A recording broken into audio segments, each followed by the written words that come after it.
Hey, everybody. It is Frankenstein's podcast where it's all about the monster. I am Joe Praska, one of your hosts, and not with me today is Khalid Hussein. We are currently on a break. Yes, that's right. We are seeing other podcasters.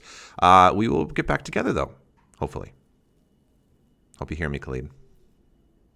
Anyway, that being said, on our break, we've been deciding to do re-releases of some classic episodes, some older ones that maybe some new fans or folks listening now maybe missed. A couple of our favorites. 2 weeks ago, we re-released the Jennifer's Body episode, one of our early episodes with Nicole Praska, wife of the podcast. That was a real fun throwback. And I got another fun one for you today. Before we get into that, though, I feel it would be disingenuous for me not to mention the events that are going on in our home community up here in Minnesota, specifically the Twin Cities where I live. You may have seen in the news that there is essentially what kind of amounts to just a paramilitary force kind of terrorizing people. ICE is here just making things pretty miserable for a lot of people. It's been a tough time to be a Minnesotan, but it's also been inspiring to see a lot of the ways that the community has really come together, rallied in support of our neighbors, specifically our immigrant neighbors. But that being said, there's been a lot of folks, friends from out of town, friends from out of state who've just said, what can we do to help? We want to support. If that's something that you're interested, if you have the means to support or help, there are a lot of really wonderful and great organizations doing great work on the ground. I always like to shout out Minnesota Immigrant Rights Action Committee. They always do a lot of really good work and help organize events. They organize the community, get funds where they need to go. So I always like to plug them. I'll put their link there. Another thing is just the public schools are doing a lot of work to support families. They have tons of fundraisers out there. Just even look up the name of a city and a public school, and you can help support them, get food to families, get supplies to families, support virtual learning for kids who are unable to leave their homes or feeling just fear to leave their homes. And in general, this is a little bit of like a what the fandom in a sense. I also think it's just a great time to support local artists. Local artists, musicians, painters, all sorts of mixed media artists have really risen to the occasion, bringing some really cool protest art forward. I wanted to specifically shout out an artist that we purchased prints from. All of the funds of her piece went to that organization I mentioned already. Macy Gerhardt, who made some really wonderful Abolish ICE prints, and we've got 3 of them actually, but I would recommend checking those out. If you're especially in the local area, there's lots of places that she's been dropping them that people can acquire them. But other than that, just look up Local Art Minnesota, Local Art Anti-ICE, or Abolish ICE, and you'll find like some amazingly cool stuff, and pretty much all the money to those are going to support the cause. So in a sense, I'm going to consider that my What the Fandom for this week, even though I didn't really make that for last week. Last time we had a podcast episode or a re-release episode. But I think that's something to shout out. Anyway, all of that being said, the point of our podcast is really to just kind of have fun conversations about monsters, bring some levity to your life. And I really think this episode that we highlighted is going to do that. This is episode 28, where Khalid and I talked about Men in Black, one of our all-time favorites. I think both of us might even say it's in our top 5 movies of all time. It's just an absolute delight. It's a blast. There's so many great moments. When we made this episode, this was when I was still kind of figuring out the editing process, and I had a lot of grand ambitions, and I spliced in lots of quotes within it, which sounds really cool listening back to it. But I just know how much work that was, so I haven't done that since. But give it a listen. Check it out. I hope you enjoy. And without further ado, here is our episode on Men in Black. Enjoy. We're them. We're they. We are the Men in Black.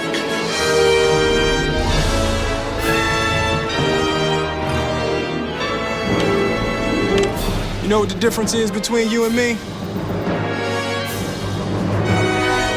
I make this look good.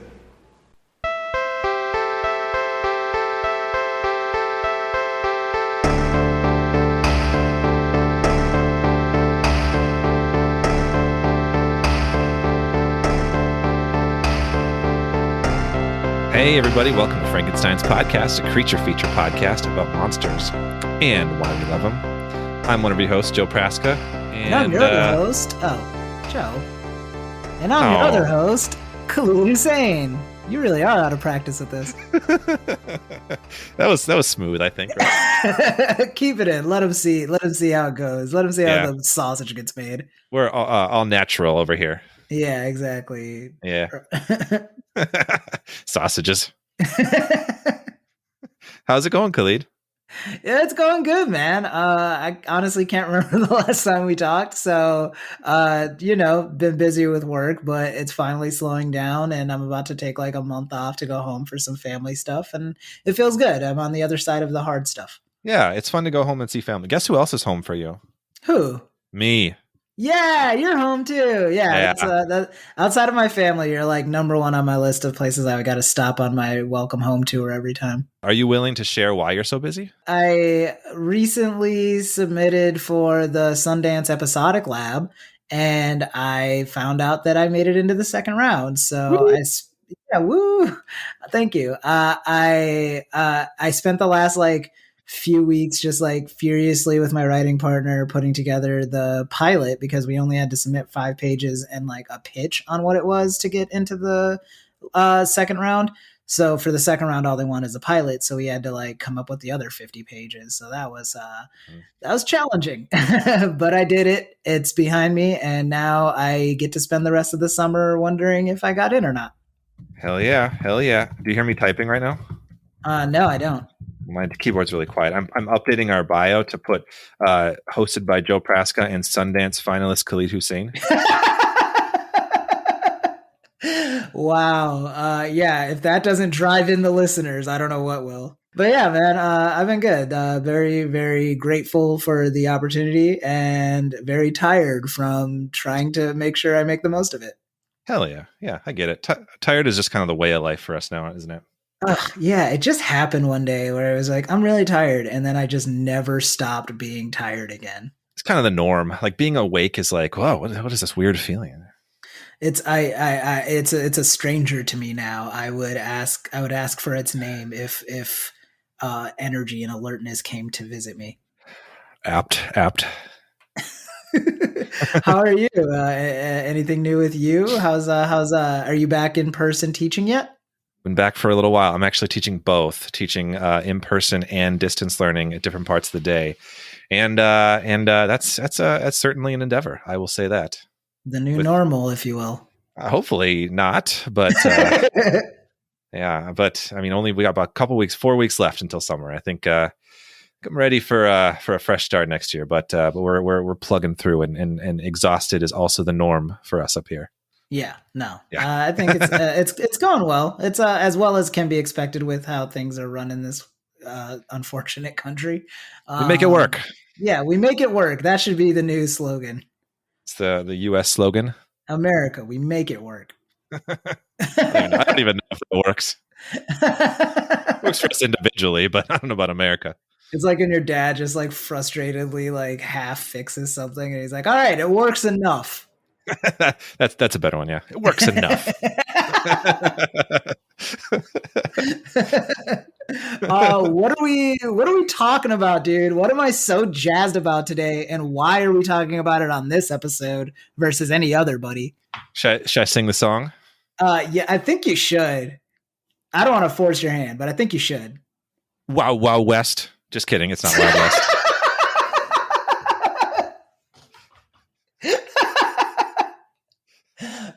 Okay. Good misdirect. From the Men in Black. That's the Galaxy one. Defenders.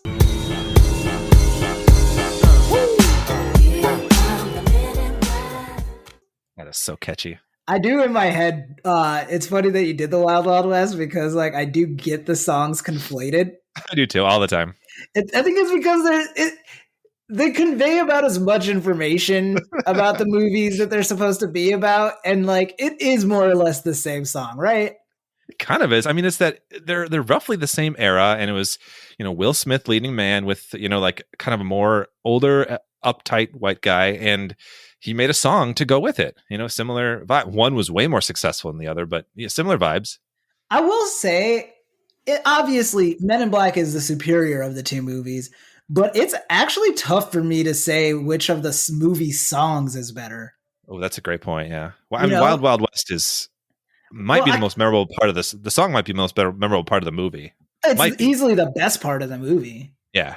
I'm trying to think of who's the singer in that. I think that might be part of it because Men in Black, like, it was good, but like the female vocalists are kind of just like a little less energy than whoever did the actual Wild Wild West singing part, you know, where it's just like, we're going straight to the Wild Wild West. Like he put some stank on it, whoever it was. I'm gonna Google who sang that real quick. Will Smith featuring Drew Hill and Cool Mo D. That's why. Like that had like better features. Yeah, that's think. a pretty good song. Yeah. Okay. So you know what? I'm saying it right here. My stance, not Frankenstein's podcast stance. I don't want to get political with it, but my stance is that Wild Wild West movie song better than the Men in Black movie song, which was actually a really good song in its own right. Yeah. And y'all who disagree can at Khalid for that. Yeah. At me. Leave the podcast out of this. All right. You come find me. All right. Let me walk down an alleyway and be confronted by the person that feels strongly enough to do that. I hope that happens. Do you? You hope for that? Yeah, I mean, that'd make it interesting. Interesting I guess story. so. If only to give this closure. So we're talking about this movie specifically. It is our 1-year anniversary since we started the pod. Oh yeah, this podcast is a baby that's learned how to crawl around the house. It's starting to form memories. It recognizes itself in the mirror. We're grown. Doesn't quite have object permanence yet. Not quite yet, but we're getting there. Yeah, we're getting there. So yeah, and so we decided to celebrate our year anniversary, year of doing a podcast, year of getting down and chatting about monsters with you kind of nudged us for this one, but I think both of us. That's a nice way of saying I insisted on this. You did. Like I think both of us reflect like how when I rewatched them, like, oh god, like this, this is a great choice for this. Like just it's everything we kind of like about talking about in this podcast, like VFX, weird creatures. There's funny elements. There's serious elements. There's like themes that we could dig in. It's just like it perfectly encapsulates. Encapsulates a word? Encapsulates is a word. Yes. I think I said it weird though. I think I said encapsulates. You emphasized the U, which was a move. It was a choice. It's a choice. Encapsulates. It basically just it's what we want to do in our podcast. So we decided to go with it. Yeah, we'll get into it, but I realized watching this like 3 or 4 times in the movie, I was like, is this my favorite movie? Like, you know, you watch something, you're like, I really enjoy watching this all the time, and then like it dawns on you, and you're just like, does anything top this? And I'm hard pressed. I'm sure something does, but I will say, as far as creature feature stuff that we've tackled, like it's this and then Attack the Block as far as like my favorites that we've watched and discussed. I have to say, like one of the things I struggle always when I'm like I like to like write letterboxd reviews of movies after I watch them. I struggle with giving 5 stars. I'm like, what if I like another movie more? Then I can't go any higher. But like, I'm learning to get over that. That's my own journey. But with Men in Black, I was like, it's pretty easy to just say 5 stars. Like it works, you know? Yeah, I mean, and in the movie's defense, this is a 24-year-old movie. So like for you to say it's the best, that's a lot. That's a huge window for another movie to come in and like show you what's better than that. Yeah. So for the uninitiated, will you synopsis us? Yeah. So we going back to my homeboy Google. Hopefully he doesn't make a fool out of me. I don't know why I gendered it. Hopefully it doesn't make a fool out of me. Homeboy Google has this to say about the movie. Goes a little something like this. They are the best kept secret in the universe. Working for a highly funded yet unofficial government agency, K&J are the Men in Black, providers of immigration services and regulators of all things alien on Earth. While investigating a series of unregistered close encounters, the MIB agents uncovered the deadly plot of an intergalactic terrorist who is on a mission to assassinate 2 ambassadors from opposing galaxies currently in residence in New York City. Finn. What a monster. They're creatures of the abstract that live off potential energy. It's alive! I had a really powerful epiphany as you read that. Please enlighten me. J and K, Joe and Khalid. Holy shit! All right. Oh my god! Yeah. What? And it's a little like reversal too, because K's the white one in the movie. I love it. I love it. Yeah. All right, for the rest of this podcast, we're J and K. Yeah, it's meant to be. Yeah, I love that. I love that. And I've always said you're a Will Smith type, so this tracks. It's a high praise from me, I think. High praise for Will, if you ask me. Fair enough. Fair enough. That's so sick. I love that. I mean, I know what it means. Did you ever do that when you were a kid? Like when the movie came out and like everybody was like, what's my one letter name? And you're just like the first letter of your name, but that's cool. Yeah, always. Yeah. Oh, God. Oh, man. Yeah, so I forgot to mention it up top, but yeah, this movie was directed by Barry Sonnenfeld and the screenplay is from Ed Solomon. And yeah, man, this movie just... It knows what it is from start to finish, which I can't say about a lot of the stuff I've seen. You know what I mean? Like it just so confidently has like a point to make while also just like a clear vision of the world within which to like underscore that point, you know? Right. Yeah, absolutely. And it's one of the best examples of a movie that can like really balance like absurdity, like silliness, and just like downright goopy grossness with like some really profound moments too. I am continually impressed with some of the lines in this movie. I'm like, God, that's so good. Oh man. Okay. What's your favorite line that you remember? Like funny line or profound line? Let's start with profound line. I don't know if the line specifically, but like the speech that Kay gives Jay on the bench. Oh, that's where mine is from too, but let's hear it. Yeah. I think about like when he's like, so many thousand years ago, people knew the earth was flat, that whole bit. Yeah.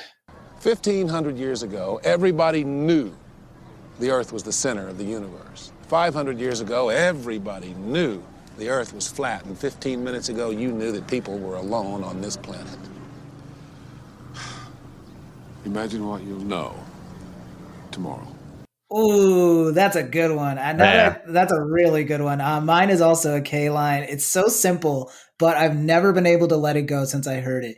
It's when he's walking with Jay and Jay says something about like, well, aren't people gonna like worry about this or something, you know? And he just looks at him and he goes, a person is smart. People are stupid. A person is smart. People are dumb, panicky, dangerous animals, and you know it. And it's such an encapsulation of like how like bureaucracy like looks at people, like especially like public servants and stuff like that, where it's like this idea that like you need to be like a coddling parent to them because of like the massive hysteria that can like so easily come up. And like we see so many examples of people who whether they know it or not, like have that outlook and like exercise it daily. And this is not like a Republicans, Democrats thing. Like I genuinely think just across the board, if you're like the kind of person that like, whether it's actually your job or you just see it as your job to like be responsible for like a bunch of people, like it's easier for you to do that if you think they're dumb. And it just like, it was such a just like light bulb moment for me of like, oh my God. Yeah. There's just so much you can unpack from that one line. Oh yeah. Like the MIB in and of itself as an organization of like, like even the description on Google, I feel like might be a little bit bull. You know what I mean? Where like it's talking about, it's like, oh yeah, it's a highly funded, yet unofficial government agency. You're gosh darn right. It's unofficial. All right. I don't think anyone in the government, I don't think they would waste their time letting anyone in the government pretend that they could be in charge of them. Like they can wipe your memory at any given time. Who's their boss? Who's their boss? That could like, you could just, anytime you mess up, you could just flash them and like keep going about your business. I think they even say they don't report to anyone. They said they just run on like patents, right? Like alien tech that they use as patents. Which, why even do that? Again, you have a memory stealer. Like, right. If anyone comes collecting.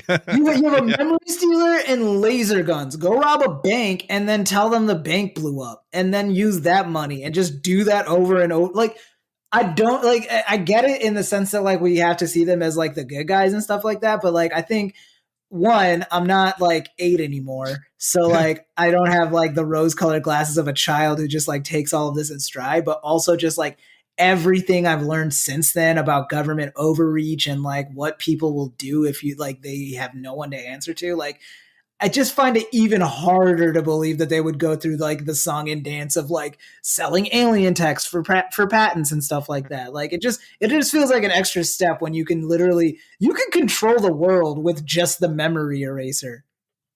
Right. But that's just how good of people they are, right? They give up their individuality. Right. Yeah. And then it's that whole thing about like, oh yeah, we're truly like okay. So what's fascinating about the movie is that like it feels like it's having its cake and eating it too, where it's such a just like harsh critique of like law enforcement, military, like pretty much every system that we as humans have like evolved to set up for ourselves to protect ourselves. Mm-hmm. Like they kind of spend the first act just categorically showing you why they're ineffective for quote unquote real problems. And then on the other end of it, it's like, but they're also agents. They're also more or less like they're just feds, right? Like when you take away everything else about them, like they're just feds as far as like they argue jurisdiction. They're always looking for documentation, and they like they dress a certain way to like immediately be like anybody who sees them just like is subservient to them or like defers to them when they come into a situation. Like they're the feds, but also feds suck. You know what I mean? Mm-hmm. Yeah. I don't know. What do you think about that? No, I think that's absolutely right. I was noting that as a lot in the beginning, how a lot of, like you're saying, a lot of those institutions, those law enforcement agencies, like they're completely shown to be like bumbling, bad at their jobs, not effective and just like insignificant in the grand scheme of like everything. Like the cops are all kind of moronic most of the time, and then the border patrol agents particularly just like absolutely suck, and like Kay has zero respect for them. Like I remember the part where like the one guy is like, "Sir," and he's like, "Don't sir me, young man. You have no idea who you're dealing with." It's just like, just sit down, right? Like yeah. And I get it, you know what I mean? Like when you know as much as Kay does about like everything, it must get exhausting because like their job specifically means that they almost always run into law enforcement and stuff like that. And so like for me, like Kay is the kind of guy that would like, it would not surprise him that like protests and stuff like that against cops got like started erupting in the last like 10 years. You know what I mean? Like he'd be like, honestly, it's a long time coming. Like they're very shoddy at their jobs. Their selection process is iffy at best. And there's really no oversight. Like they get to just kind of do things with impunity. Of course, this is what's going to happen. But at the same time, it's like, yeah, but if they had like a memory wiper or whatever, they'd probably be just like you in that like the Tony Shalhoub scene. Even if like the first Tony Shalhoub scene with the pawn shop and he blasts his head off and all that, like just because you know his head is going to come back doesn't make that any less of an abuse of power, right? Excessive force, yeah. Like it's excessive force, like so bad, like and for him to do that, like, and not even care about what it might look like, or and I mean, to the movie's credit, they like show how screwed up that scenario is. That's one of my favorite parts, is when Will like turns around and immediately puts the gun to his face, and he's like, and like he sells it. Like he's like, I will kill you right here if you don't drop whatever it is you have in your hand. And like it's so powerful. But I feel like if I'm just like trying to make a point about like Kay, where it's like he thinks he's better than the cops, but like he's also just like a rule breaking, abusive law enforcer, isn't he? In a sense, yeah. I think like the movie wants us to think like, I mean, and this is typical of like cop movies in general. They want us to think that he breaks the rules when it's the right thing to do. Like I feel like the other example you could kind of turn to is when what the other alien whose wife was having the baby, Reg, I think he said his name was. Mm-hmm. Like that scene where he was like that person's supposed to, that alien was supposed to stay within like the island of Manhattan the whole time, but was trying to get off the planet because obviously the planet was being threatened. And he Kay like goes and tracks him down, but basically like looks the other way and lets him go. Like that's another instance where it's like, oh, he has this like soft side where he's willing to bend the rules when he sees like, oh, this guy's just trying to do what's right for him and his family. And who are we to say he shouldn't go, you know? So yeah. I mean, I guess to your point, it's like that have their cake and eat it too element where like I don't know, maybe it's also just supposed to show that, I don't know, he's kind of a flawed character because like he does kind of need, I mean, ultimately throughout the movie, he needs Will Smith to like put together a lot of the pieces and kind of bring him down to earth a little bit.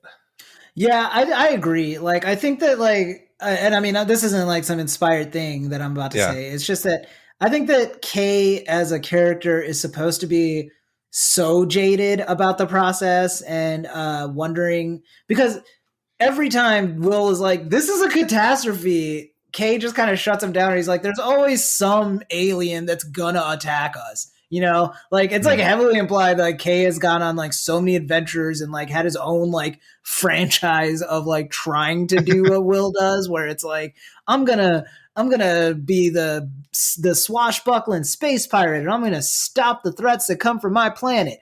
But he's past that point when we meet him. Like and that's where the casting Tommy Lee Jones is such a masterstroke. Like I could believe Tommy Lee Jones is like a over it old worker in literally any career field, including like working for a clandestine alien like immigration service or whatever they call themselves. Yeah. And so like in that regard, like I really like that that dichotomy between them because and it makes sense with the ending when he like retires himself, you know, like it's bittersweet, but it's like, yeah, like this is a guy that definitely has a lot more to learn, but he also isn't necessarily like open to it. Like he's like, I don't know if like another lesson is what I need. I think it's just that like I'm burnt out and I can't keep up this. Yeah, I can't keep up this like degree of like fear for every threat to this world. Like I honestly, like if I couldn't save the world by now and keep it saved, like I'm never gonna. It just needs to be like the next guy. Mm-hmm. Which makes the sequels like even more depressing when they roll them back in. Right. we'll get to that, I guess. But yeah. I kind of also, I mean, to your point earlier about how Kay just has little respect for any of the other institutions, it made me think about the like initiation sequence when Jay is like testing with all those other like top like military people. Remember that? The best of the best of the best, sir, with honors. Yeah, but like that whole sequence, like I mean, for all intents and purposes, the others are supposed to be like those best of the best, but like we see that Kay like doesn't want that. Like he's like that. Those guys are stiffs. They're not going to do the right thing. They're not going to think outside the box. And like, I don't know what the Zed character is looking for in that whole thing, but like he's deferring to Kay, like, and Kay's like, I like these things. I like that Jay pulls over the table. I like that he doesn't shoot the monsters right away and all that stuff. Those are all a part of the test, though, isn't it? Like that's what I was gonna go with you. Like I feel like Zed was like he has a problem with authority and you know, like he was harumping him. Rip Torn, by the way. I know. I worked on it, but yeah. But like I don't know what the actual like that's what Kay was looking for in his partner, and I'm wondering, like, did Kay set that up? And is that what he wants? Or is this like a test that everyone goes through? Because like Zed seemed to be like giving him looks like he's not doing what he's expecting him to do, you know? So I wasn't quite sure, like, is that the norm? Or is that what the test is looking for? Okay, so I've seen this movie a bunch. Like, I've maybe, like, if I really, like, map it out, I've probably seen it, like, once or twice a year since it came out. Smart. And I think this time what really dawned on me is like the most likely scenario is that they almost never recruit the quote unquote best of the best. They're literally always like bringing these guys in as a juxtaposition to the actual candidate. Like, I don't think any of those guys were ever seriously in consideration, even before they showed that they weren't up to the task. It's literally just about like, okay, this is how people that have been in a system that has taught them to be like an obedient soldier who follows orders and is just trying to make their boss happy. This is how they would do the test. We need to see how our actual candidate does, like compared to them. Are they intimidated by them? Because you got to think like these are also the kind of people that you will be like dealing with every day. And if you don't already think that like they have the wrong idea on how to approach these like wildly fantastical scenarios, then you don't have what it takes. So like I think like in the same way that at the end of the movie the mortician, that woman gets recruited, I think that's how it usually happens. And really Rip Torn's whole skepticism was that Will Smith's character came from the institutions that they usually don't recruit from. Oh, okay. I think he was like, this dude's a cop. Like at that point, why don't we just get like a guy who's like a 4-star general or something to be in there? Why are you picking a cop then? And he's like, no, you don't get it. Like this dude, like he pretty much hates other cops and like will do way more than any regular cop. Like he became a cop on accident. Like he was always supposed to be MIB, you know? Yeah, I like that. That makes a lot of sense when you say it. And I feel like I should have probably got that already. Again, I've seen this movie so many times. Like this is like not, I should not even get points for having this observation so late. Yeah. I love the shooting scene though. With the monsters. The shooting scene is so great, but it's also just like he shoots. I think like I like it, but it's just one of those like insane scenes where it's just like you shot a girl for walking down the street with a quantum physics book. Like, again, there's so much stuff now where I can't watch a movie with like a cop as a protagonist where like the idea is, one, they don't play by the rules. Please play by the rules. If the rules mean keeping people alive, please play by the rules. And two, when they're rewarded for it, when like the movie in universe, it's like, no, you were right and you're better for it. Like, I hate that because it's just like you don't know that aliens exist at this point. Like, you just shot that girl because you weren't sure what the test was. You weren't sure what the test was. And I don't like want to retroactively say like it's a bad scene now because of everything we know about law enforcement, but like, man, is it harder to root for that sequence, especially when he's just like, and I appreciate it if you got up off my back. No, stay on his back. Ask him a couple more questions about why he shot the girl with a physics book that she could have picked it up on the street, bro. She could have done literally anything. I do like his reasons for not shooting all the monsters, though. Oh yeah, and that was also that guy sneezing. I don't know, man. Like, this is why I know, and like I think I've always deep down known I couldn't be in the Men in Black. Is I would have shot all the monster-looking aliens. They're jumping out at you. They're like, I don't know what an alien monster doing pull-ups is supposed to mean to me. like, is he less of a threat? It sounds like he's making himself more threatening by getting stronger. Yeah. But yeah, no, the test, it all still works on a narrative level. And like, that's like props to the screenwriter for this movie. Like, it's such a great, neat, like movie as far as like, and I've been like in it with script writing lately. And so like, and like, I've watched so many pilots and I've watched so many movies lately, like on the level of like, okay, as a writer, like how did they get all this information across? And this movie just does it in such a like neat and entertaining way. And that testing sequence is like a prime example of that. Yeah. Oh man, it's so good. We discussed and went on plenty of tangents based on our favorite profound dramatic quote. What's your favorite funny quote? My favorite funny quote. I don't know if it's like a funny quote so much as how much I love how Vincent D'Onofrio's wife keeps calling him Edgar. I'll tell you something right now. I know Edgar, and that wasn't Edgar.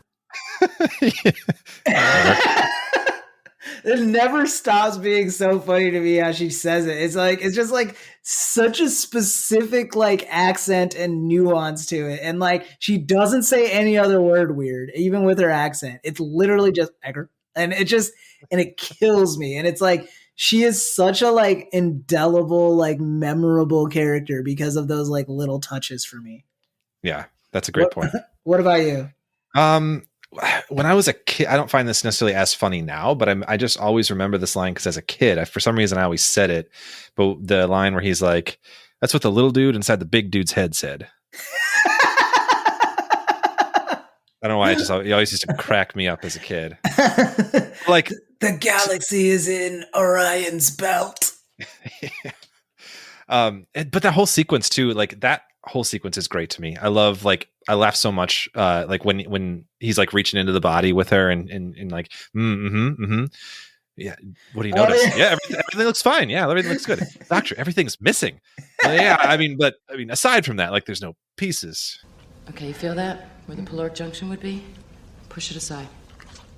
Notice anything strange? Stomach, liver, lungs? Nope, all fine. Doctor, they're all missing. Yeah, he has no organs. What do you mean, doctor? Or like, doctor, whatever. Everything about that. Yeah, I love that. Oh my God, that's so funny. Okay, honest question for you. Alternate world, you're in your early 20s, you're not married yet, you don't have any kids. You somehow get recruited to test and you pass the test. Do you join the MIB? Oh God, that's a tough question. Alternate world, I have no ties and connections to people. No, I mean, you already have as many ties as Jay had. You know, like presumably he had parents. Presumably he was maybe even dating somebody. Like he was Will Smith in his 20s. He was definitely seeing somebody. Yeah, I don't like. I think I'd like to say that I would. I don't know like how like good I am at being like somebody like that though. Like an agent? Yeah. Like you just mean like in general, like law enforcement, or specifically like an alien hunter? Law enforcement, probably. I don't know. It's a tough question. I think okay. Honestly, I'd want to say yes, because I'd be like, I want to know this stuff because I'd be unendingly curious. I think I would like continually, if I had that overnight on the bench to sit on it and think about it, I would continually like consider the notion. Such a cool scene too. Yeah. Oh my God. Like they do it in such a great, like any other movie, it would just be like a montage of him like with like his family and something else. And it's like, nope, he literally doesn't leave that bench after hearing like the most mind blowing crap he's ever heard. Yeah. And I think that's like a really great way to show it too, because like you'd be continually wrestling with it, like saying goodbye. You can't go say goodbyes. You can't go do those kinds of things and have that one last nice moment. Really, like I don't know. You just disappear, and like somehow their computer just like deletes everything except for the letter J. Which like at that point I'm just like, is the Social Security office just full of like one letter like pieces of paper? And how many J's are there? Like how many other people started with J? Like is there like a J2 or like what do they do? There's more than 26 people. I mean, I guess it's like in the same way that like there's like more you've worked with more than one Joe in the past. You know? I guess. Yeah, good point. So, but it does get really confusing when they're just like, all right, Jay, we need you to go out there, and like 6 dudes get up. When we were watching it, Nikki was saying that she thinks that the agents are named with the letter, and like maybe the techs and the lab people might have different naming conventions. That could be interesting. I mean, they've never thankfully they've never even though the sequels suck, they haven't ruined the mystique of how the MIB works. They tend to ruin the movies in other ways. So I do appreciate that we never really get a clear-cut answer on how the name thing works. Yeah, it just let it be its thing. Yeah. Would you take the job? Honestly, yeah. Yeah, I might do it now, dude. I don't know, man. Like, it's just like one of those things where it's like, you just, at least for me, like I'm out here every day just like grinding. And like, sometimes I'm just like, I'm doing so much just to like maybe get like a funny joke on TV one day. And like, they're giving me the opportunity to like meaningfully affect like civilization in a way that like maybe nobody will ever know, but I'm already behind the scenes. Like I got into entertainment with the knowledge that like a lot of the stuff I would do would go like unnoticed, and I'm fine with that. For me, it's just about like, if I could be a part of something that's like that dramatically epic and like really contributing and like really making a difference, like that would be so cool. But then on the other hand, I also think about like, Will Smith is like way more fit than me, and he got his ass kicked so much. That's what I meant. It was like, I don't know if I could do it, like physically. Okay, I didn't know it was because of like a physicality thing. Like, okay, that's fair. Yeah, like no, I don't think I'm out of shape by any means, but I'm like, I'm like, yeah, I'm not Will Smith shape. I don't know, man. If Rip Torn's old ass can be out there just like running the show, I feel like there's a space for me in MIB. Like, I could take Rip Torn. Yeah. Did you realize this is our second Rip Torn movie on Frankenstein's podcast? Oh yeah, he was in what was it? Ultimate Beastmaster. Just the Beastmaster, but yeah. Okay, well, you have your memory about it, and I have mine. I think you got flashy thing. I got that, yeah, probably. No, yeah. Oh, I gotta say, his performance in Beastmaster is better, just because he's intentionally one note here. Yeah, he's just the dude in cop movies that's like the pushback because the script needs pushback kind of guy. The boss, yeah. Exactly. Like, I feel like in the real world, he'd probably be like, Kate, like, you're literally like, you might be older than me. Like, I don't know why I'm like second guessing everything you want to do. Right? Yeah. You've been at this for a while. If you say this kid's got the goods, like, you can't top. Yeah, you can't top that Beastmaster. The Mayax, I think the character was called Mayax. Yeah, I think Mayax. Yeah, and the false nose. You can't top that. But I will say that Rip Torn brings a sense of personality to that role that I think the way it's written, it wouldn't have. I will say that too. Yeah, but I think again that just comes down to like Rip Torn, like the way he reads every line. Like, you don't even have to be a good screenwriter. You just have to let him say something, and it the gravity's there. Yeah. So, yeah, Rip Torn, Frankenstein's podcast official stance, Rip Torn slaps. R.I.P. to a G. Agreed. Yeah. Yeah. I wanted to, before we get into like the monster in question that we're going to dig into, we'll talk about a couple monsters probably, but I did want to, I got a glimpse of your thoughts here, but you don't like the sequels. Is that correct? I do not. I absolutely disdain to. I appreciate what 3 was going for, even if I didn't need it. And I don't even care enough to hate or like Men in Black International. It was just what if this time it was 2 Will Smiths, and it's just like that's not a good movie. That's my thoughts on the sequels in an abridged version. I could do a whole other podcast about why they're trash. Right. I think we're on the same page for the most part. I think 2, I really want to like 2. Like, I rewatched it not too long ago, and I'm like, it's nice to see these guys like interacting again, but like it adds nothing to anything. Like, there's nothing really other than bringing Kay back into the fold. Like, there's nothing gained by this storyline that presents with us, like nothing new here, nothing. And the villains are way less memorable. There's like no real menace to it. I don't know. It doesn't do anything. And the effects are way worse, weirdly. They're way worse. It's like George Lucas with the prequels. Like, somehow he made like these creatures that we all like loved in the originals just so much more like fake looking, and it's like, why? Yeah. And I think 3 though, I do appreciate more. I kind of like 3. Like, 3 is one I could go back and watch because I think it brings something like a fresh take, and I liked what it was trying to do. There's a degree of sentiment to it that they were like scared exactly with the second one too. Yeah, the second one was way too jokey too. They didn't allow any really like dramatic moments to kind of breathe. Like this one, like we talked about this one, like it balances that well, and the second one had none of that. It was way too silly, way too jokey. And I think the third one, it still doesn't quite strike that balance, but it did a better job of letting some dramatic moments happen.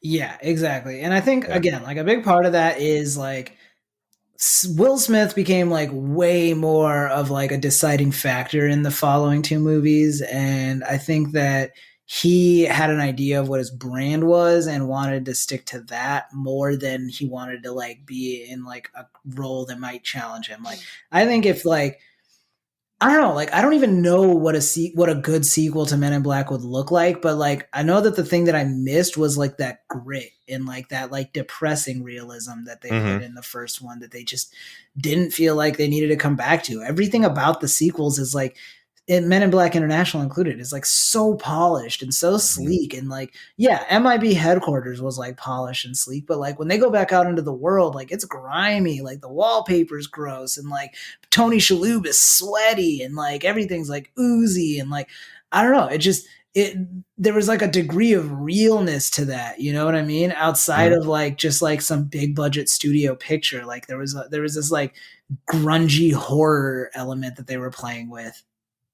Yeah, absolutely. Almost like elements are kind of like almost body horror-esque, where just kind of weird, gross stuff happens. You know, I mean, Edgar stuff is like completely body horror, right? Like, oh, it's disgusting, and like the way that his skin just like progressively like kind of melts off of his bones, and it's like so good. Yeah. No, I'm with you. Sequels, yeah. The International was really disappointing because I was looking forward to those actors' takes on it, but yeah, it had it didn't know what it wanted to be at all, and it also was way too jokey. No, it was like, what if Rush Hour was a Marvel movie? Was what Men in Black International turned into, but like still worse than even that. That sounds cool. That does sound kind of cool. I'd watch that. Yeah, are you kidding me? If Shang-Chi and Falcon just like teamed up for a movie and like just like kick criminals' butts in LA, like I'd watch that. Shang-Chi and the Falcon coming to Disney Plus. Oh yeah. Yeah.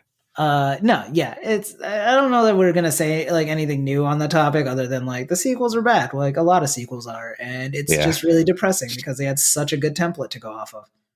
What was not so horrible though, MIB the animated series. Yo, why you bringing it back like that, bro? That is exactly where my head was at. That show was dope. That was cool. I think it was Phil Lamar that did Jay in the show.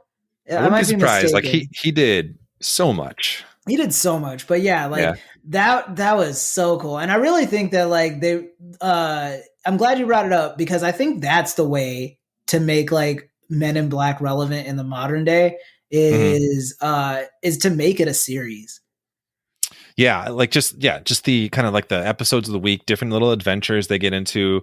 It worked. It was Keith Diamond who was Jay, actually. Keith Diamond. Okay. Well, props to you, Keith. I remember that show. I conflated the show and the movie so much in my head that like I was confused why the worm coffee guys weren't more of a part in the movie, and I forgot like it's really just there to like freak out Will. And that's also a great part of the movie is like you get like 2 or 3 different like Will Smith's brain broken because aliens exist moments because he keeps getting flashy thinged. Yeah. And I know the word for it is neuralized, but I like flashy thing. He says flashy thing. Exactly. I also like the animated series like kept on L, like the medical examiner, the woman. It was a different cast, a different woman who played it, but like the sequels completely dropped that character, which was really disappointing because I liked her. Actually, interestingly, this might not mean anything to you, Khalid, but I know 1 or 2 people listening to this might just find this interesting. Voice of Elle in the show, Jennifer Lean, who played Kess in Star Trek Voyager. Okay, you're right. It means nothing to me. Cool, I guess. Yeah. No, I agree. I think Elle was a really cool character in the first movie. I think they could have taken it an interesting route in the second one. Even if it was like something where it picks up like right where they left off. So like Jay is just like a little bit more experienced than her, but like still making mistakes, and they would have been a little bit more on even footing. Like it would have been great, but like instead they just reverted back to the dynamic of the first one. Yeah. And what happened to Jay's new suit? Like that was weird to me too. Like I didn't even as a kid, I was just like, okay, so what's the point of the suit then if you're just gonna like come out in like a Giorgio Armani top button or whatever the hell that was? Like it just, I didn't get that. I was like, I thought the whole point was that you all look like feds, and that's why whenever you go up to a situation that's like a crisis, like it's easier for you to get by. Like as a cop, like if I was like, especially like some of those like definitely racist cops that they come across, like I would not let this guy that looks like a bodyguard for like a sheik like come in and like start telling me how to run my crime scene. A bodyguard for I don't know, like even the sunglasses he wore. I get it on like the movie level of like, okay, now he's no longer so blown away by everything that he's just willing to go along until he figures it out. And by the end of it, now he's like, okay, I got the job. I understand how it works. I'm going to bring my own swagger into it. I get it on that level. But on the level of how this organization should work, it's very frustrating. What does he say in the second one? I think it's like a old and busted, new hotness. When he's talking about his car, that was actually, see, that's what's annoying. There are good jokes. There are a few good ones, yeah. There's some good jokes in the bad movies, but like it really just missed the point of why these movies worked. You know, it's not a good joke in the second one. What? The Balchinian. Oh my god! Yes, that was. Even as a kid, I kind of groaned. I was like, "That's a first draft joke." It's in a Chance the Rapper song though. Balchinian? Yeah, he says it online in one of his songs. I don't remember which one, but that's the only reason I remember it. Feel it in your gut like when you uppercut Balchinians. Sometimes he goes for like a reach with his references. I like Chance though. This isn't a rag Chance podcast. Yeah, it's just a deep cut. Yeah, that's super deep and not necessary. Not necessary at all. Yeah, like at one point he's got a line in a song. This is a tangent too, but he's just like talking about like how he's like at a club and he's like reading Ta-Nehisi Coates in the Spotty Oddie Dope, which is like, it's a Outcast reference and a Ta-Nehisi Coates reference, which cool, but you're also at a club. Are you telling me you brought like Between the World and Me to a club and you're just like leafing through it? Like, I mean, don't you, Khalid? I do, but I'm not Chance. I don't have anything to like prove. Yeah. Anyways, tangent aside, great movie. I don't know if we have younger like listeners who just like missed the boat on Men in Black. Like me and Joe are like prime age range of like this movie was like just genre defining for us. Like the standard bearer. I know for me at least, like with this podcast, like when I talk about visual effects and stuff like that, the gold standard is some of the stuff they do in this movie. Like if I say like it's as good as Men in Black, like that's the highest compliment I could give it. So like if you haven't seen it or like you're just like young enough that like you're still like watching a lot of movies and haven't gotten around to it, top of the list. I do not think you'd regret it. Mm-hmm. Agreed. And yeah, and to your point about younger people listening to this, I will say the other day in my classroom, some kid said, I just Googled your name. What's Frankenstein's podcast? Yeah. So I don't know. I was like, I'm not going to talk about that. If you want to know more, you can maybe ask me in private, but it was just like in the middle of the whole class. And I was just like, that's so funny. Something we'll talk about. So maybe the bunch of fourth graders might be listening. You never know. Oh man. I love that. Get them while they're young. I guess. So should we monster? Let's monster. I'm so excited to talk about the monster. Yeah. So I think if you've seen the movie, you know the monster in question is the Vincent D'Onofrio's Edgar the Bug. Edgar the Bug. Edgar the Bug. Which honestly, like for as great as everyone is in this movie, like Vincent D'Onofrio is like, man, he's an MVP here. It's wild. Like in a movie where like, I know Independence Day was like the start of Big Willie box office summers, and this movie just like continued that tradition. But like Will Smith really is like, as much as Independence Day like put him on the map, this is the movie that he really, really got to like carry and like bring the heat, and he did. And even with that being said, Vincent D'Onofrio steals the show. Yeah, every scene he's in, it's like so. Just like memorable and like how he goes about it. It's just like the physicality of it, like the physicality. Like, yeah, like it's so he like makes it look so uncomfortable to just exist in his skin, and like it's the detail, like just the continuing like rot, the continual like decomposition of the skin suit that the bug is wearing is just such an impressive like. I clocked it to detail. Yeah, I clocked it. He does not bend his knees once when he's like possessed by the bug. It's just amazing attention to detail. It's so good. And like the makeup effect of his face, like he's unrecognizable. When I was like 15 or 16 and realized that the like kind of like 5 o'clock shadowy, like cop from Law and Order Criminal Intent was Edgar the Bug. I was like, what? Like, that's how much of a like, he really literally lost himself in that role. Yeah. Yeah, I sometimes forget that's who it was. Like when I was like, oh, that is Vincent D'Onofrio. Wow.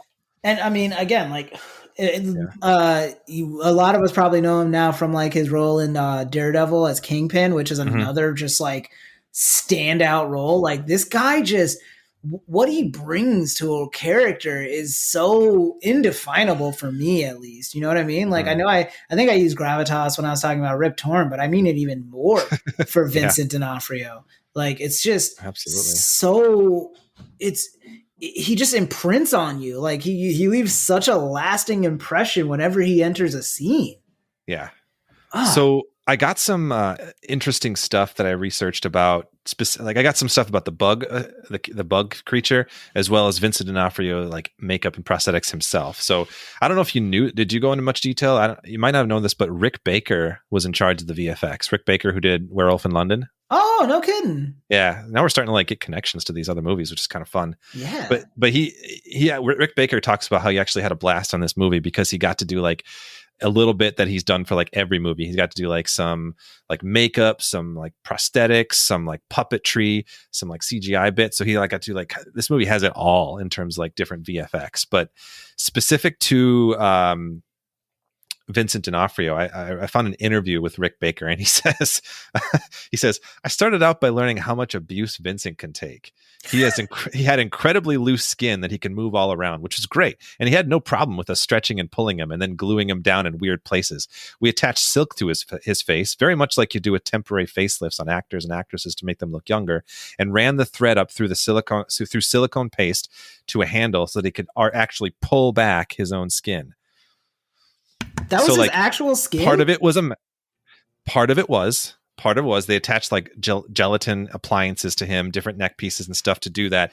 So here's what he says about pulling back his own skin. Part of it's real, part of it's not. He says, so Baker says, I don't know how the alien fits inside, but we went for this ill-fitting look, as if this dead human skin was stretched over a form that wasn't right. In the script, they had him adjust his neck a little bit to smooth the skin out, but I thought it would look cooler if he grabbed onto the back of his scalp and stretched his face really tightly against his alien form underneath. So we went with this droopy, baggy, weird face to this really tight, stretched out face.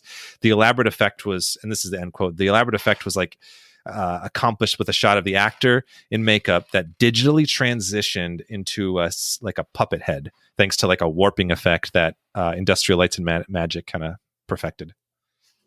God, that is so cool! Like so cool. And you just had the best subject to do all of this on, like, yeah. Because I mean, I feel like sometimes like not actually, I don't know how often that it happens, but like I feel like there's a world where you do all of this work on an actor and like they're just so uncomfortable by the prosthetics that it just ruins their performance versus heightens it. Yeah. Oh, and yeah. I'm sure not everyone can do that. Yeah, that is not the case here. Like everything about it, like the way he walks, the way the scene at the beginning, because like I love like on a writing level, like how you get like a 2-minute interaction with the real Edgar and his wife. And he's just an awful abusive dude. And like, just like, you don't care what happens to him. And then he goes out there and he has a shotgun on the alien, and they have like words before the alien just like rips him in and like, just like expertly peels his skin off. So you see the rubber skin suit, and then they put it on, and it's like, that's it. That's his origin of how Edgar the Bug happened. And the way he like immediately like goes in, and I love the more sugar bit. It's there's a world where like a rep like convinces them to like cut that out. They're just like, cut it out. Like it doesn't add anything, like move on. It adds so much. Like it's just such a great way to show that the shit, like the tone is shifted irrevocably. And it's like, oh, it's so good. The cup of sugar water that he drinks and his like neck flaps are just like sitting there, like taking it all in. It's so gross. And I guess I don't know like what he actually drank, but he's actually drinking something that looks really gross. Like it's like coming down the side of his mouth. It's like at least like some like antacid or something in there. Yeah. like It's some Alka very Seltzers or something. I don't know. exactly. Yeah, it's very disgusting, but it's so good. And I will say, like, as a villain, what I like about him is that like he really is the best of both worlds because it's like on the one hand, he is just like this super strong, like ugly, like evil monster that can like knock you out and stuff. But on the other hand, he has a very complicated plan that like is like contingent on a bunch of like diplomatic like norms being like broken. You know, like he's like pulling like full on like espionage and like just like in general like trying to it's not that he's like, oh, I'm gonna blow up the earth. It's I'm going to pit these two alien like regimes against each other and I'm gonna put earth in the middle of it. Like earth isn't even like the thing he cares about. It's just gonna get destroyed incidentally. Mm-hmm. That's so cool to me. Like as a villain, like there's so many things you can sink your teeth into with that. Yeah, like Earth is so like beneath him. Like he cares very little for it. He cares about the bugs on the Earth but otherwise, like he's like you're just nothing. And and that just like adds to like, okay, honestly, I'm kind of glad that humans don't know about the aliens. I'm like in that regard, I'm really glad that Men in Black like keep that from us because like we're useless with like our own earthly threats. Like. Yeah. If you were to tell us that like we could just end up being the casualty of like crossfire between like two god dang, like I don't even know, man. Yeah, no, it's great. I mean, it's a great point of why this movie works and the sequels don't necessarily, because the villains were like there's like personal grudges. Like the villains had personal grudges against K in number 2, and in the third one, I think it was like that he was mad at the MIB for something specific, and it was all like centrally focused on MIB, and like I like the sense of insignificance that this one has. Yeah, it's because I think Earth like plays too much of a big role in the sequels, like you're saying, but in this one, it really just happens to be like for whatever reason, like, and I mean, and it also makes sense in story because like like Earth kind of is Casablanca. You know what I mean? It's supposed to be like the neutral space for like alien refugees and stuff like that. And so like when the stuff goes down, like in the same way that like Casablanca suddenly becomes like the stage for all of these like actiony moments, so does Earth. Mm-hmm. That's a great point. Yeah. So, and go ahead. Yeah. No, you're good. And I just love how they establish it pretty early on that like he has like a soft spot for bugs even on Earth. Like he understands like in the same way I guess like we understand like apes to be like our ancestors, like he understands cockroaches to be like of the same like species as him. And so like I love that like they lay that little seed at the beginning with David Cross's character like smashing bugs, and then they at the end it's like that's how Will like keeps him on Earth long enough for them to take him out, you know, like that's just like because like as far as brute force goes, like they didn't really have it to take him out. Like it had to be at least like some degree of like using your wits.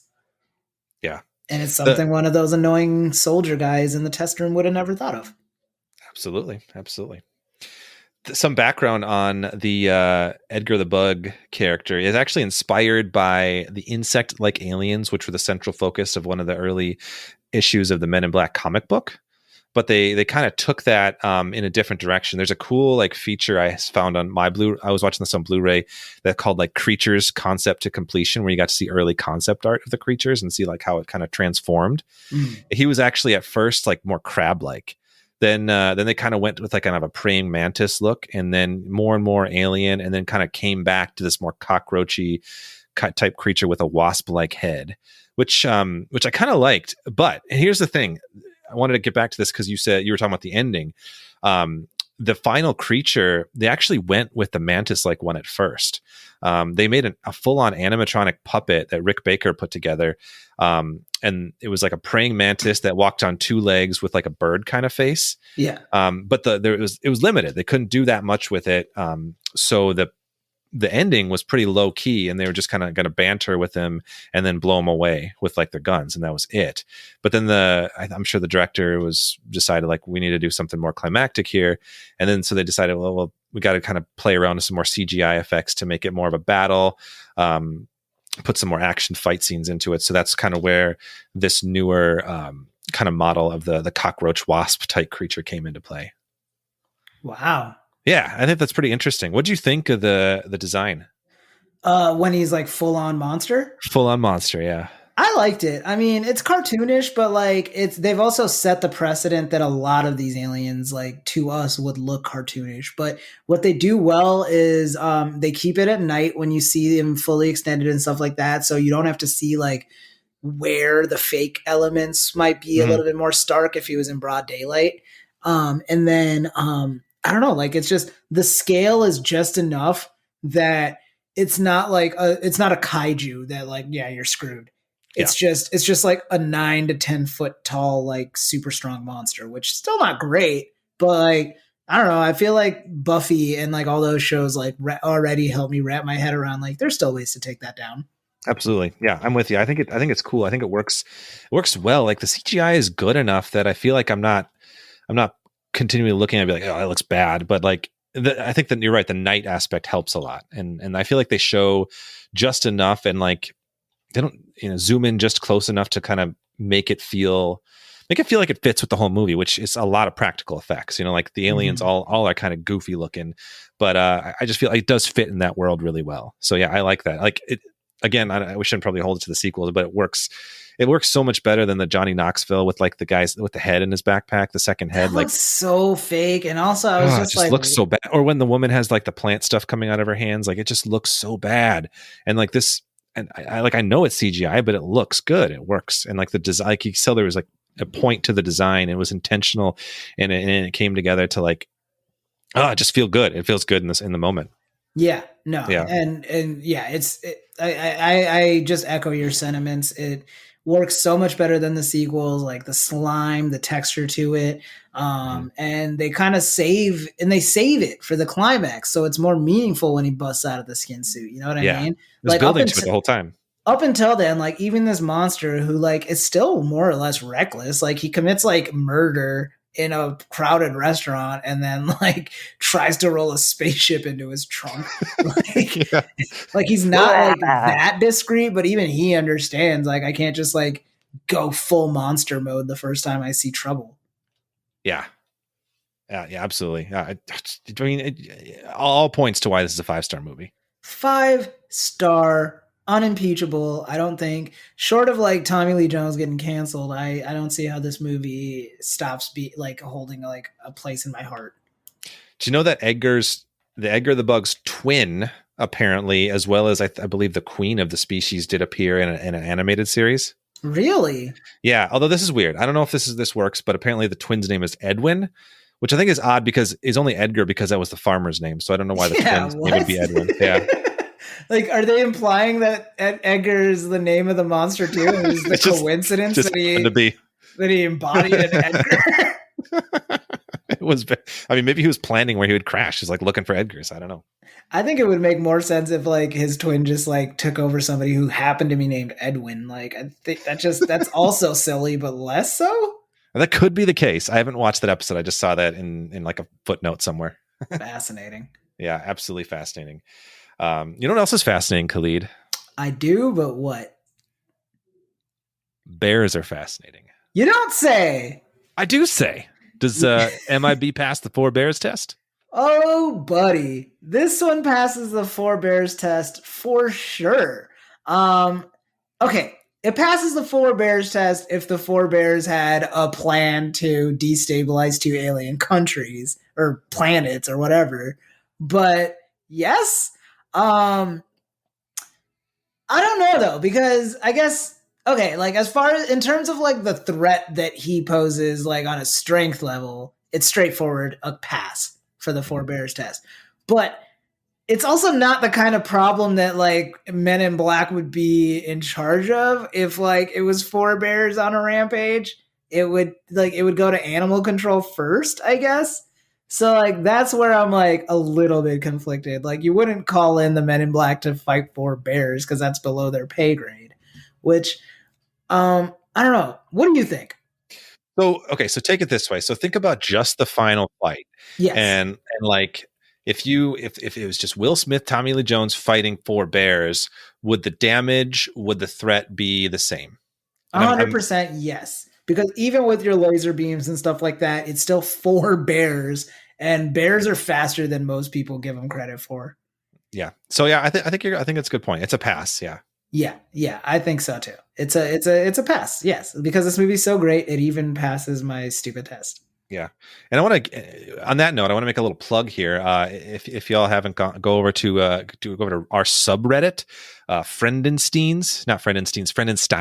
Why do I say that? I don't know, but I love it. Frankensteins run, which is pretty much run by our friend of the podcast, Ryan Mintz. But our previous guest, Jim Tandberg, made a pretty cool graphic for the Four Bears test. So if you're interested in more Four Bears content, go check that out and check out Jim Tandberg's work. So, oh yeah, thank you to the Frankensteins. Yeah, I love them. They make this fun for us. Yeah. And speaking of fun, Khalid, would you fight or flirt with Edgar the Bug? Ooh, I gotta say, it's really not even a decision. Like, it's like Vincent D'Onofrio, and for my money, like his most captivating and like magnetic role. Like, I would absolutely flirt with Edgar the Bug. Okay. Caveat being, it's Edgar in the Vincent D'Onofrio skin suit. I have no attraction or inclination with the monster. I'm just gonna fight it because at that point, like he's ready to leave Earth. Like he's gonna ghost me even if we get anything going. So I'm not into that. I'm too old for that. I need somebody who's gonna be stable in my life. Two, I don't know. Like the scale of it all throws me off. Like I can't really see anything going on with like somebody that's like 5 feet taller than me. So in that instance, I would say yes, I would flirt with the Vincent D'Onofrio Edgar the Bug, fight the full on cockroach monster, because at that point it's fair game. Like blow its head off. But yeah, like there's something just so captivating about Edgar the Bug. And the way he like walks, like he has a sense of humor. Like this is actually way easier than a lot of the monsters we've had to do, where like they're still just like kind of animals, primal. Like he's still a full on person, and he's got like jokes to crack, and he's doing like funny things, like pulling the skin on his face back. Like I could see a world where like we make a day of it in New York and like end our day at Central Park, just like terrorizing people. Sounds pleasant. Yeah, no, I paint quite a pretty picture when I bother. Good, yeah. I mean, how about you? you gotta fight the bug creature because I mean, if he eats you, you're fine in there for a little while. Yeah, that's true. Because he swallows you whole, which is just dumb in general. Yeah. Like you could choke. That's a whole person. Yeah, and so if you got swallowed with a gun, you just blast your way out. But I mean, I guess that doesn't kill him right away. So, but yeah, I don't know. You gotta fight. I'm with you. Yeah, gotta fight. Yeah. Would you flirt with Edgar though? In a heartbeat. In a heartbeat. That's what I'm talking about. That's why you're my freaking homie. That's why I'm your J. Yeah, and that's why I'm your K. That was cute. Oh my god, are we cute? Are we being cute? Cute? Yeah. I was about to just roll with it and sound like excited and be like, yeah, that was cute. But I was going too hard with the bit, I think. I was like, I'm cringing at my own jokes here. Oh, you put way more thought into that than I did. Yeah. It was rough. I'm keeping it in though. It's like you said, the sausage. It's raw. Classic J move. Yeah. Anyway, this was a fun one. This was a good movie. Yeah. Thank you for indulging me and letting this be our 1 year anniversary movie. This movie it gets better and better with age, like a fine wine. Yeah. It's a good one to rewatch, I think, on a fairly regular basis. Like it's just worthwhile. Make it an annual appointment viewing, folks. Agreed. So we'll wrap it up. We'll go to our patented What the Fandom section where we discuss things that we're into, things we want to plug at the moment. So Khalid, What the Fandom with you? I am racking my brain trying to. We don't do this enough lately because I forgot to do this part. Let me think. My What the Fandom, Joe, which I totally had prepared, is the movie Monster on Netflix. It came out, I think, a couple weeks ago, And I just watched it just because the trailer grabbed me. And, there's nothing like crazy special about the plot. Like we've all seen like a movie like Monster at some point or another. So like what really sets movies like that apart is the performances that come to it. I don't want to give too much about it away. It's essentially about this like young black kid in New York who is on trial for his supposed involvement in a bodega robbery, which ended with the store owner getting murdered. And it's just told in a really great way. They use an interesting narrative device because of what the main character does or like is studying to do with his life. And it just really works. There's some great performances in it. A$AP Rocky, who I remember him from the movie Dope. But like this is like the movie that like he really got to like perform in, and it's an approximation of who he seems like in real life. So it's not like a stretch for him performance wise, but I think that just makes the performance stronger. And officially, the first movie I've seen John David Washington in where I'm like, I'm impressed. Let's see what this guy's got. Like, not that he's necessarily a bad actor. It's just his dad is Denzel Washington. Like, you expect a lot with that kind of baggage that like through no fault of his own, he just never really lived up to. And this is the first time I've seen him. It's a smaller character acting role and he delivers. And I hope that he gets a chance to kind of like play in that register more so that he can kind of grow and maybe etch out his own path outside of his father's understandably large looming shadow. All that being said, it's a good movie. It's like, it's real brisk, like an hour and a half, which I love when this like age of like Zack Snyder 4-hour marathons. So yeah, if you're just looking for like a good Netflix movie to watch with like your loved one or whoever it may be, I recommend it. It's called Monster. It's on Netflix. Do yourself a favor and check it out. Cool. Thanks for that, Khalid. Yeah. Joe, what the fandom with you? Thanks, Khalid. What the fandom? The fandom with me. I'm gonna do a plug this time rather than a thing that I'm watching. Well, I might go to something I'm watching too, but I'm really excited about this. I recently wrote an article that got published on the official Star Trek website, and so I do a lot of writing with like Twin Cities Geeks, which most of you folks would know. But this was something I've kind of had a goal to try to get on. And I got to write one for Teacher Appreciation Week. So my article was called Teaching in Trek, a look at the education system of the future, where I just kind of like broke down the depictions of like classroom settings or teachers in the different series. And it's so in the weeds. So if you're a Star Trek fan, you should read it. If not, you can just appreciate that it exists, I guess. But yeah, I don't know. It's like I got to like dig deep into my fandom and then like also connect it with my career. So it was just a really fun one to write, and it was fun to like finally to say like, oh, I got recognized on the official Trek site, and yeah, so that was a big thing for me. And I guess like tangentially to that,